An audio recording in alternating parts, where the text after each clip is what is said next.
Steyn. Join me as I do interviews with leaders in the field of artificial intelligence from across the world. We speak about the business relevance of artificial intelligence, and we also speak about the future. Is it to be feared or to be embraced? Please subscribe at my website for updates on future interviews.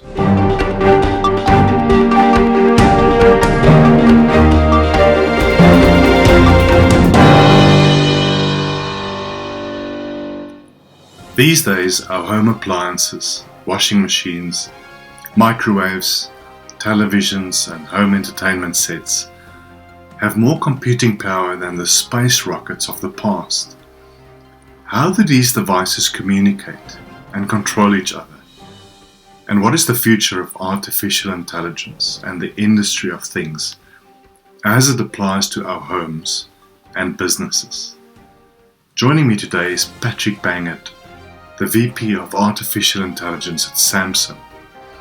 We spoke about a wide range of topics, including home automation, standardization of the IoT ecosystem, medical applications of this technology, and educating yourself to be more relevant to where this technology is going into the future. Patrick, thank you so much for joining us all the way from the west coast of the US, many time zones away from where I am. It's almost dinner time for me, and I'm sure it's morning time for you. Thank you for your time, and it's an honor to speak to you. What I often do at the start of these videos, I say we are in a lift or at a cocktail party, and I walk up to you and say, so what do you do for a living? And how would you answer that question? Right. I talk to people for a living. That's good. So that's my role is the VP of Artificial Intelligence at Samsung SDS, which is the IT portion of the Samsung family of companies, probably best known for the other family member, Samsung Electronics, that makes the mobile phones. And as the leader of the AI teams here, I basically do a lot of communication. As our AI listeners know well, I think, AI is kind of bracketed by two things, right? First, you have to get the data and understand what it's about, what does it mean. And at the end of doing AI, you have to communicate the results back to those same people. But here's what we got. And both of those conversations are really translations. You're talking partly in technical, mathematical AI language that the end customer doesn't understand. And you're partially talking in domain terms, human terms, that usually the developers are not that familiar with. So the job of the team leader is really to be a simultaneous translator. And that's what I do for a living. That's a good explanation and something that people like me can understand. So thank you for that. So for me, when I obviously saw in your profile you work at Samsung, and I saw your role, and I was keen to get you onto the recordings. I think of Samsung as the mobile phones, and that's pretty much it. So it's obviously a much bigger organization doing many more things. So, and especially as it relates to this kind of technology. So how would the work in artificial intelligence apply to the organization Samsung and the various products and services it offers to consumers? Right, so Samsung as a group has Samsung Electronics that makes the phones, Samsung Display that makes the TVs and monitors. Then we make laptops. You can even get a washing machine or a fridge made by Samsung. They're quite good, so I recommend all of those devices, of course. But devices are not very useful unless they also have software inside them. So the Samsung mobile phone, as probably most people know, comes with a suite of little apps. It uses the Android operating system, but inside you get a series of apps. One of the more famous ones is called Bixby, which is the Samsung equivalent to the Apple Siri. It's a natural language processing system, and that's based on artificial intelligence. It's a natural language-based model that needs to be trained and then deployed on these phones. And training these language models is an AI application. So you do have AI applications on the devices, and this carries out throughout the family of devices, right? Even to get a washing machine to run properly, you need to adjust its cycle times to the amount of kilograms of clothing and water that's in there. For heavy loads, you need more, and for lighter loads, you need less, and something needs to adjust this stuff. And that's a little model. In that case, it's not a very complicated one, but nonetheless, there's a mathematical equation somewhere that tells you how much water to add. So you can think of hundreds of very targeted little applications of some kind of machine learning or artificial intelligence across these devices. It's incredible, because I think normal consumers like me don't always think about that. I think there's more computing power in a lot of these devices, I read, than was in the lunar module that originally took people to the moon. So I must confess, I'm a huge Apple fan. And but I recently, not a few months ago, got myself a Google Home, and I love using it. And I often on these talks talk about my son. He's 6 years old, and he knows Siri, and he knows Google Home, and he's giving instructions to all the IoT devices in my home. I've got a Samsung TV, and I recently only figured out how to get Google Home and Samsung TV to speak to each other. So some days when I sit here in my study and I work, and my son is on watching TV, Netflix, children's movies, I can actually from here instruct the TV volume to go down because I can't hear what I'm doing. He doesn't like that very much, but it's interesting how it is becoming infused in our everyday living, So maybe let's start with how you got into this field. Take us a bit through the highlights of your career to find yourself in this kind of a amazing role. So I was always interested in how the natural world works. It started perhaps with my dad having astronomy books lying around the living room when I was little. So I was like, how do those planets stay up there and not fall down? And why do the stars shine and the planets don't? And things like that. So I ended up taking a physics degree at university. I figured out very soon through a couple of internships that experimental physics was not for me. Experiments just never worked out, at least when I was doing them. So I wanted to be a theorist. So I got into that, and I was later then able to got my PhD in that. But in the UK, where I was living in London, theoretical physics at a PhD level is done in the mathematics department. So I went to the mathematics department. I got my PhD in mathematics, applied mathematics, of course, and we used some techniques on neural networks and such back then to do that. And that's how I got interested in that field. Now, this was, of course, much before the advent of deep learning and these things that came a lot later. But I got involved in those days, and subliminally, everybody taught us that the only thing worth doing in life is to become a research professor, right? Everything else is second class. So I'm a slow learner like that. I bought into the message. I got myself an assistant professorship in Germany at a university in the north of the country, taught there for a while. But I discovered that to apply the applied mathematics, you need to enter the commercial world. And you can't do that at a university setting. So I started my own company that brought machine learning to the industry. And in Germany, big at that time was the chemicals industry. So I served the chemicals and oil and gas industries for a number of years, bringing machine learning to them, mainly in the form of predictive maintenance, where we forecast failure events for large machinery like turbines and compressors and things like that, deciding how to run them differently by changing some of the settings. So I've really been doing artificial intelligence my whole professional career until I got the opportunity to join Samsung and run their AI department. It's amazing how, very few people that I know, including myself, actually ended up in a career that we studied for. So that's an interest, but people's journeys how to get into this field is fascinating to me. And also it's such a wide field.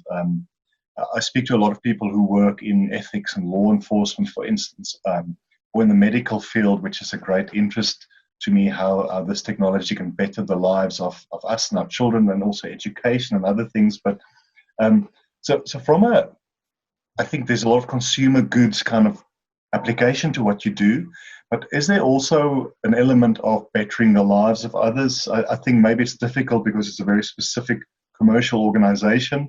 It's not the Red Cross, if you would, but do you see this technology and this work you're doing within Samsung being applicable to other areas of life potentially?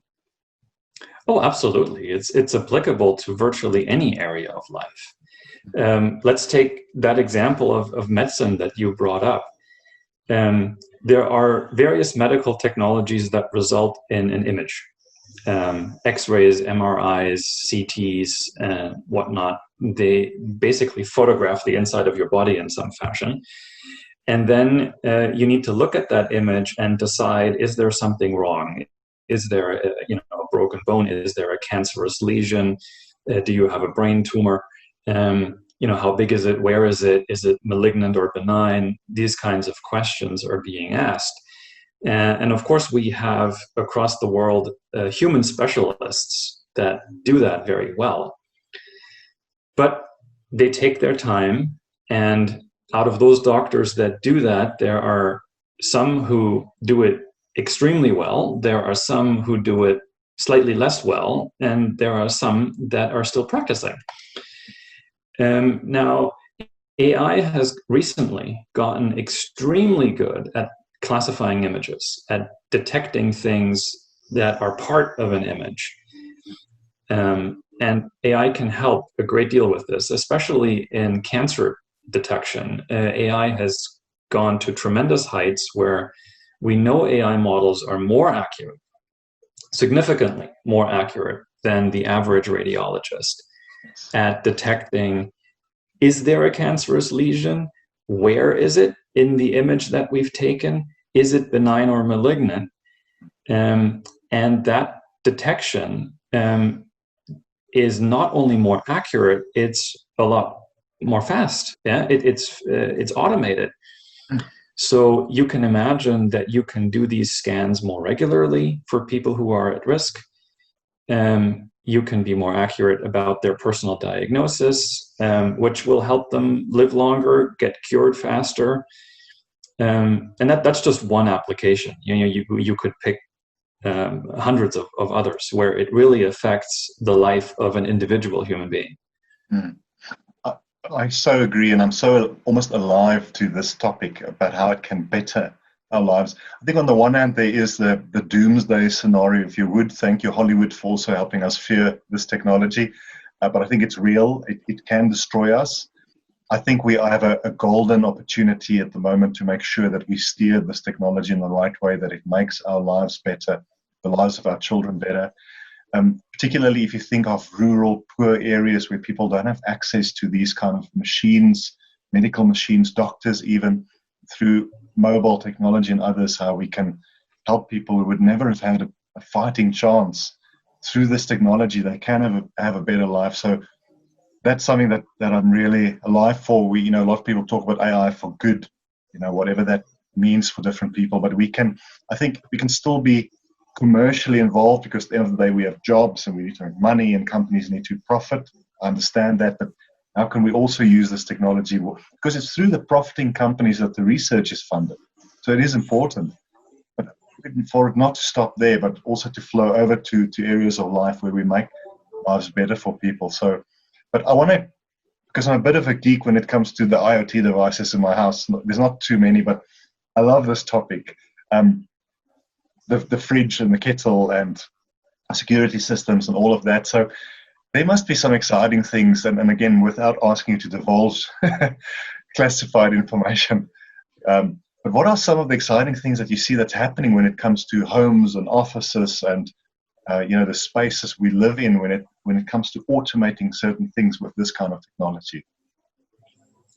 Yeah, so IoT is, of course, a big topical word, right? Industry of things. And that refers to that many things, quote unquote, communicate with each other. They exchange data. So your fridge might complain that it doesn't have enough milk. Your TV will tell you what show to watch next. Your toaster will tell you that it's done toasting whatever it is, and your microwave might adjust its cycle time to whatever is in it without you having to tell it how many seconds to heat it for. Things like that, and they are happening. Home automation, where you can tell your home to heat itself or cool itself without you being there, where it learns your temperature preference, as opposed to you having to tell it all the time what it is. And all of these things can be connected up to each other so that you don't have to train every single device on its own, but they work together as a unit. So there are model homes out there where the blinds on the windows and the various lamps in your house, of which there can be quite a few, and so on, they work together in concert to create a nice atmosphere, even if you're not there, right? As a semi-security system to pretend that somebody's home. So all of this exists, but it really exists at the moment, I think, in more of a demonstration framework. I think relatively few people actually have that in their real house. Yes. So on that front, I think the IoT, as far as home automation goes, is quite far behind the hype. If you go to one of the companies that sells these systems, they will tell you that Star Trek is around the corner, and it really is not. So we have some distance to go. But if that excites you, these devices are in fact available. And if you stick to the right ecosystem of devices, then they do talk to each other and create a friendly working together atmosphere. So without advertising too much, Samsung laptops, tablets, phones, TVs, and so on, they do work together based on a few apps that run on each one of these devices so that you can very easily put content from one to the other. I think the ecosystem is an important topic you've just mentioned, because it doesn't seem that there's a lot of standardization in this world of IoT, that different devices from different manufacturers don't always speak to each other. And especially if we think of it from a commercial point of view, I mean, there's such huge commercial benefits in all kind of ways. For instance, something I read recently is about utilization of meeting rooms. Now, in the world we live in now, we don't really go to work anymore. But remember the good old days when we actually went to the office. Meeting rooms is always an issue, but it can actually, through even detecting the heat, the body heat, average body heat, can determine the amount of people that utilizes the rooms. And through algorithms, actually, even though you request that room, direct you to rather book a different room. So there's so many applications commercially, but do you see this standardization, if you would, issue as a big issue, and how do you think we can potentially overcome it? It's been a big issue in information technology ever since IT started. And of course, there are certain companies that I won't name right now who go against standardization on purpose because they want to force you into their ecosystem. So standardization, in my opinion, has to be a government function.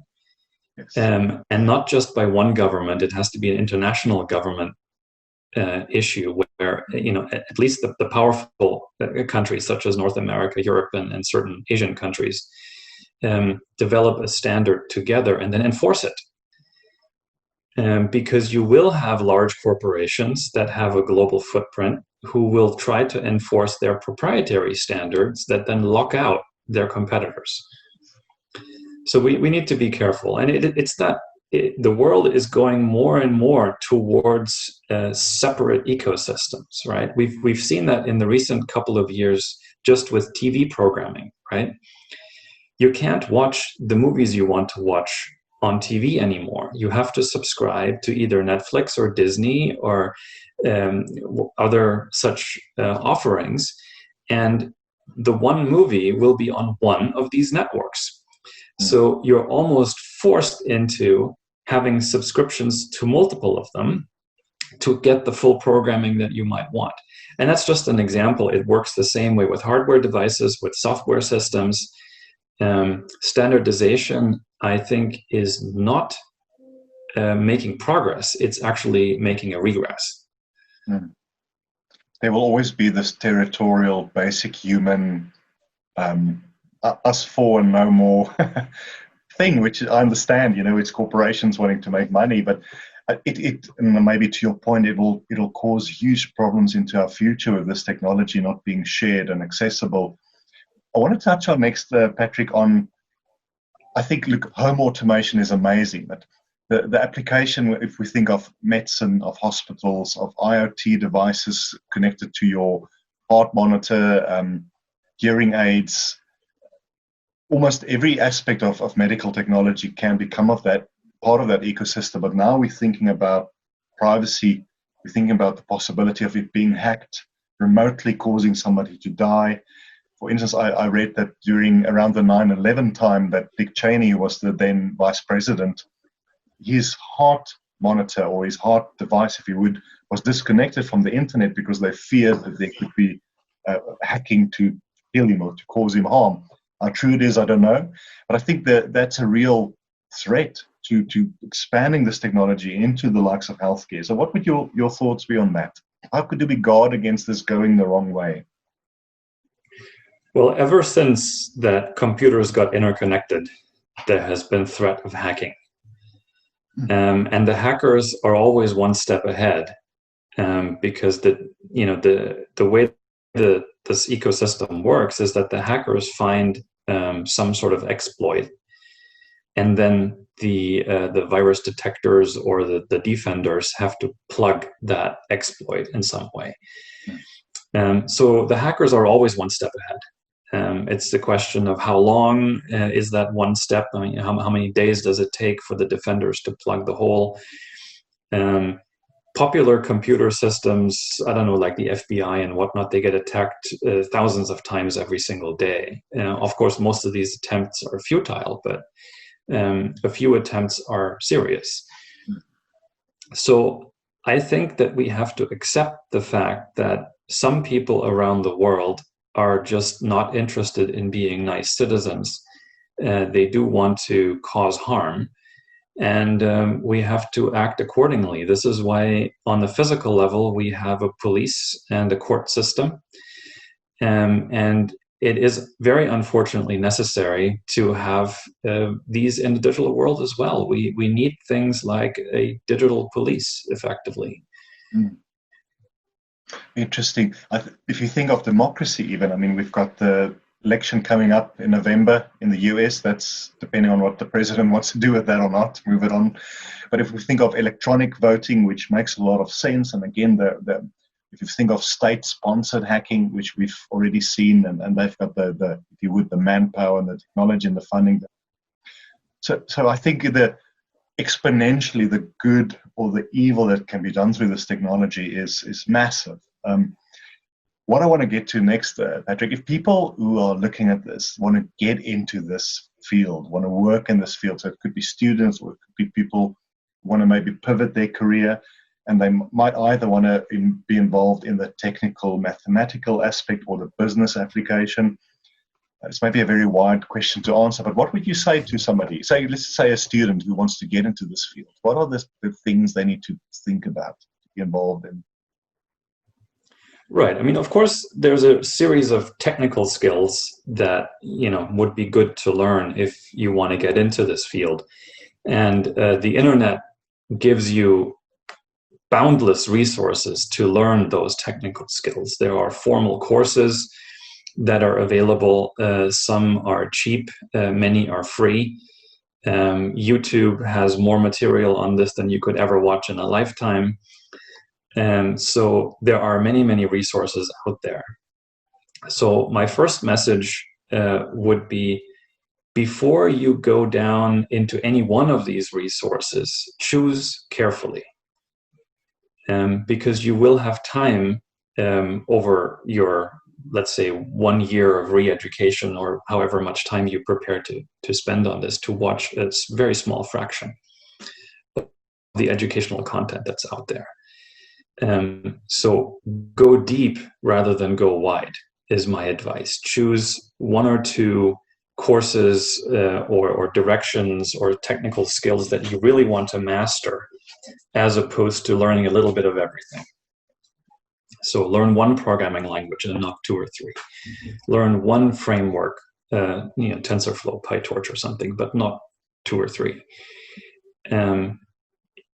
That's the sort of technical advice. And the other side is that the field is now, I would say, almost overrun by people who have sort of a 6-month education in AI or data science, and who now want to enter as a software developer or as a data scientist.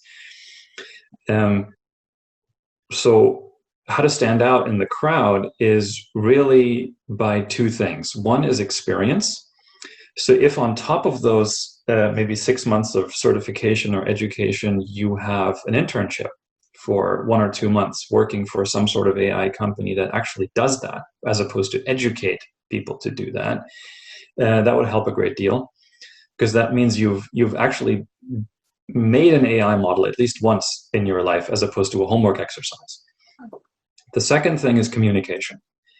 A data scientist is really only as good as the communication ability of the result. If you can tell a non-data scientist what your result means, the fact that it somehow improves their life, their business, their technology in a meaningful way, you convince them that these various statistical results that you've produced have a real impact, that is the thing that is most important. In my experience, the majority, I would say over 80% of data science projects fail or get shelved because they are not communicated in the right way. There actually has been success, but the customer doesn't realize that. That's such an important point, because I think these, call it soft skills, if you would, is not always taught. I think many extremely smart technical people are not always good communicators. So that's a good point. And I think good communication in any career, because I think everything we do is selling. We sell our ideas, we try and convince, we try and convey. And I think that's a good point, that people really learn and grow in their technical skills, become absolute experts, learn to take that and sell it, communicate it. So that's sound advice, Patrick. Before we end off, and this is maybe an unfair question, but if in 5 years we have this call again, relevant to the topics we're talking about, what do you think would have been different by then? Well, I really hope, for one, that I got vaccinated against COVID. Yes. So, on the back of that, I hope that I've made it back to the office at some point in those 5 years.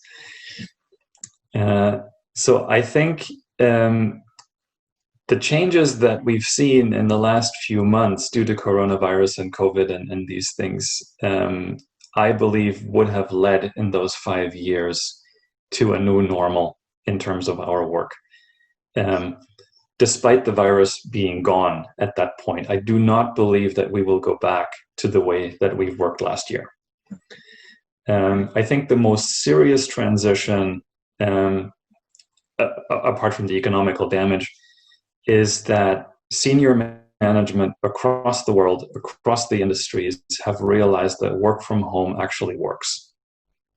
I think before Christmas, senior management thought that working from home would not work because it would be tantamount to a vacation for everyone. It's turned out, in my opinion, to be more productive than going to the office. So instead of spending maybe between 1 and 2 hours a day in commuting to the office, people have not spent that time to watch TV, but instead they've spent that time doing work. Now that's of course very, very nice for the companies that employ them. It increases the productivity. You'd think that maybe people feel worse about that, but they don't. If you talk to them individually, they actually feel that their standard of living has increased. They are more relaxed, they sleep better, they eat more healthy, they get more steps in their evening walks during pandemic times than they did before, and they are more productive. So everybody involved actually benefited in that sort of sense from this, and I think we'll stay with that. Mm. I cannot agree. As far as AI is concerned, the adoption of AI at the moment is increasing.